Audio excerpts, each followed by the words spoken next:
When the cockatoos first started landing on the balcony, it was more me that was scared of them at first.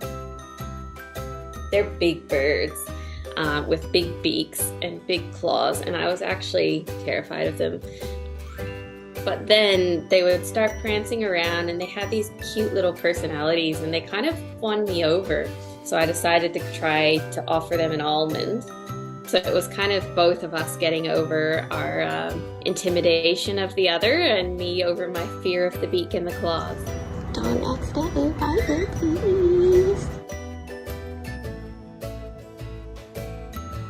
After the bushfire crisis in Australia, they were forced to move out of their original area.